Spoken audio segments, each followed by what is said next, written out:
Olá, me chamo Davi Almeida de Oliveira, curso PADS no Instituto Federal de Roraima e hoje eu e meu amigo Matias vamos apresentar a evolução dos computadores, desde a era antiga até a era moderna que hoje nos assola. Primeiramente, o nosso sumário vai contar com o ábaco, que é uma espécie de computador da Mesopotâmia antiga. Em segundo lugar, a gente vai falar a calculadora de Pascal, mais conhecida como Pascalina. Em terceiro lugar, a máquina de diferencial e analítica de Babbage. Em quarto, a primeira geração. Em quinto, a segunda geração. E aí vai sucessivamente seguindo até a quinta geração, que é a do futuro. O ábaco é um dos instrumentos mais antigos utilizados no planeta Terra para fazer cálculo. Ele existe há mais de 5.500 anos. Os primeiros indícios dizem que ele esteve na Mesopotâmia antiga. Ele foi aperfeiçoado por diversas culturas, como a japonesa, a chinesa, a russa, e o seu método consistia em bolas de barro, inicialmente. E aí elas iam sendo mudadas e permutadas conforme fosse feito o cálculo. Em segundo lugar, primeiro, antes de falar sobre a Pascalina, precisamos falar sobre Pascal. Pascal era um matemático, cientista, teólogo, físico, escritor, que fez a máquina Pascalina, e por isso é o nome Pascalina. A Pascalina, dada o nome por ele, Pascal, era uma máquina e não como o ábaco, que era apenas um instrumento. O ábaco a gente poderia mudar com as mãos pedaços de barro ou então semente, dependendo da região em que era utilizado. E aí poderia a pessoa se perder, e diversas vezes perder o cálculo. Na Pascalina não. Ela era feita por engrenagens, e aí assim que você mudava a engrenagem, as engrenagens tinham um número de 0 a 9.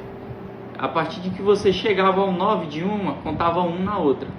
Então assim, pensa numa máquina com 6 engrenagens, na primeira da direita para a esquerda você vai mudando, assim que chegasse na 9, a segunda viraria 1. E aí poderia, fazendo contas e contas, várias contas, inúmeras contas, que ela não se perderia. A máquina de calcular, mais conhecida como a máquina analítica ou a sucessora da máquina de diferencial, foi uma proposta criada por Babbage em 1822. Babbage era o criador e ele era um matemático e inventor dessa máquina. Uma das principais funções dessa máquina, o que foi pensado por Babbage, é que ela faria qualquer equação matemática, resolveria qualquer conta matemática. Porém, esse plano nunca deu certo por falta de financiamento e tecnologia da época. Por isso, essa máquina ficou apenas nos pensamentos e nos papéis de Babbage. Então, nunca chegou a ser resolvida por ele, nunca chegou a ser feita por ele, justamente por ser uma máquina muito cara e que não compensava fazer na época pela falta de tecnologia. E agora eu vou falar sobre a primeira geração de computadores. O contexto histórico dessa primeira geração é a Segunda Guerra Mundial, que tinha ficado para trás, e com o surgimento das ideias de Alan Turing e seus computadores, da sua inteligência artificial, para tentar decifrar as táticas alemãs na guerra. Depois da guerra que se formou, novas técnicas foram implementadas para tentar utilizar o maquinário para não ser só o maquinário de guerra. Então aí se deu a primeira geração, protagonizada pelo computador ENIAC. Uma das características mais marcantes dessa época é as válvulas, pois esses computadores possuíam umas válvulas gigantes que esquentavam bastante, mas faziam o computador funcionar. O problema dessa geração é porque os computadores funcionavam por pouquíssimo tempo, pois logo queimavam as válvulas e elas eram muito caras. Elas esquentavam muito e necessitavam de um sistema de resfriamento interno e externo muito grande. E agora a continuação das gerações vai ficar com meu amigo. Olá, me chamo Matias e irei falar um pouco sobre a segunda geração.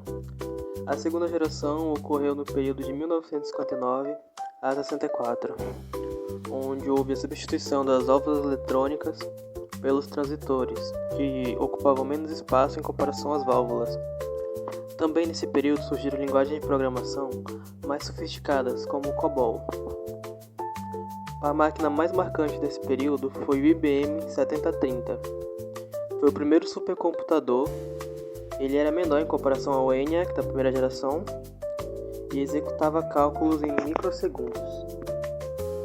Sobre a terceira geração, ela ocorreu no período de 1964 a 70. Nessa geração, houve o surgimento dos circuitos integrados que possibilitaram uma única placa armazenar diversos circuitos, facilitando assim a comunicação com vários hardwares diferentes, como teclados, no caso, fazendo com que as máquinas ficassem mais práticas e velozes. A máquina marcante dessa época foi o IBM 360. Ele utilizava chips que incorporavam diversos transitores interligados em uma única peça.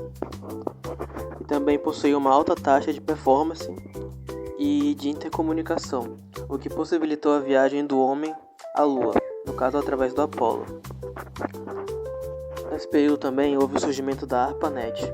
A ARPANET foi a primeira rede de computadores desenvolvida como uma forma de transmissão de dados militares.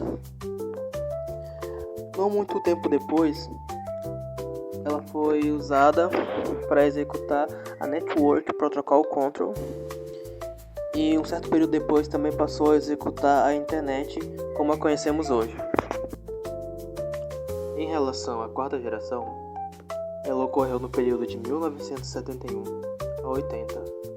Nessa geração, houve a introdução e o desenvolvimento dos microprocessadores, que consistiam em um circuito integrado que reunia todas as funções de uma CPU em um único chip. Ele realizava as funções de cálculo e tomada de decisão de um computador, de acordo com os comandos do usuário, podendo ser considerado a cabeça do computador. Eles permitiram a diminuição do tamanho dos computadores da época, tornando-os mais acessíveis. Também nessa geração, houve o surgimento dos personal computers. Steve Jobs e Bill Gates foram os principais responsáveis pelo surgimento dos PCs. A praticidade e funcionalidade dos computadores desenvolvidos por eles e suas equipes permitiram uma explosão de popularidade dos modelos como o Apple II, que possuía uma interface aprimorada para melhorar o uso do cotidiano de forma simples. Agora, sobre a quinta geração, também conhecida como a geração das inteligências artificiais, a geração sendo vivida atualmente. Nessa geração, as máquinas tiveram um considerável aumento em suas capacidades de processamento, transferência e armazenamento de informações. Também foram introduzidas as inteligências artificiais, que possuem um grande potencial de desenvolvimento. Atualmente, as mais relevantes são o ChatGPT versão 4.0 da OpenAI e um grande concorrente recém-introduzido, a DeepSeek.